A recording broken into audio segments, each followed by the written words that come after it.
Hey, this is Cleo with Cleo Yoga Finance, and I am going to share 3 things that you need to do right now to financially prepare for 2021. I know sometimes we may say January 1 is when I'm going to start, but really you need to start before that new year starts. So whenever we say, oh, January 1, I'm going to start this, I'm going to do this, I'm going to do that. No, you're not.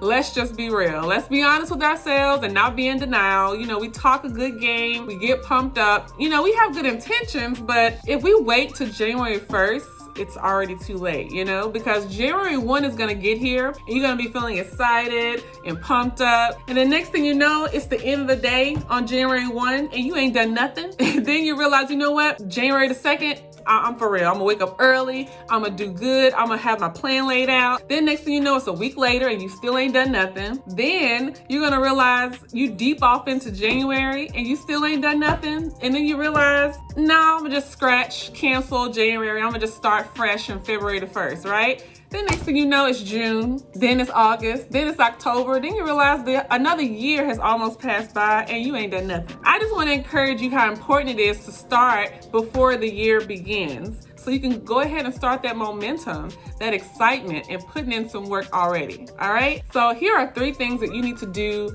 today. Start working on right now in December so you can be prepared for 2021. The first thing is protecting your mental peace. Now, I'm reminded of this message through Conrad's Apparel. Shout out to Eric Cloy, owner of Conrad's Apparel. He creates these shirts with these good empowerment positive messages. And I want you to go into 2021 with that mindset, protecting your peace and your mental health. So do things that is going to allow you to feel good, that's going to make you smile, that's going to make you feel happy, make you laugh. Because if we just focus on work, or if we're entertaining people and things that are causing us to be stressed and feeling negative and being depressed, then you're really not going to be productive in these goals, especially your financial goals. You need to have a clear mindset. Not saying you have to be perfect, but you do overall have to have some type of positive outlook on life, positive people around you. So if there's people in your life you need to get rid of, disconnect, let them go.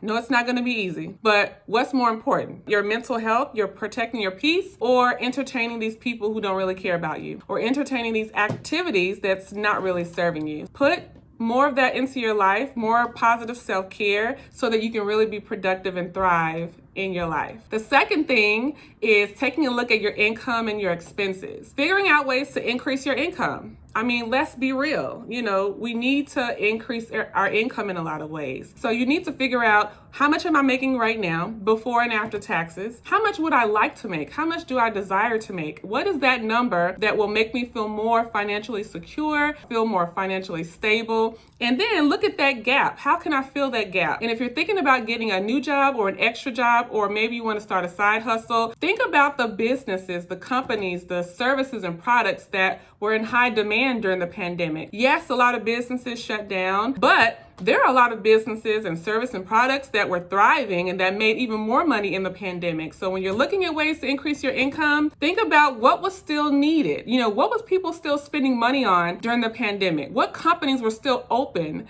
and flourishing? You know, you have to think about those things and find ways to also cut back, because sometimes you can make more money and still spend more money. So think about ways to cut back in certain areas that can still allow you to be financially successful. For example, during the pandemic, I spent less on traveling and gas, but I was at home and my electricity bill went up and my food bill went up. So you have to think about your expenses and constantly be checking in on it at least once a week, definitely once a month, but once a week will definitely help you check in to see what's working, what's not working, so you can really reach those financial goals that you set for yourself. And the next thing is actually setting goals that you're going to work on in 2021. So I want you to pick 2 goals that you really want to focus on in 2021. We're trying to do too much at the same time and we're getting nothing really accomplished. So instead of trying to work on 10 things for next year, pick 2 to really focus in and find an action plan that's going to help you do something every single week to reach those 2 goals that you set for yourself. So I want you to set some time in your calendar this week to work on those 3 things that we just shared in this video. So I hope you have a great day and I'll see you next time.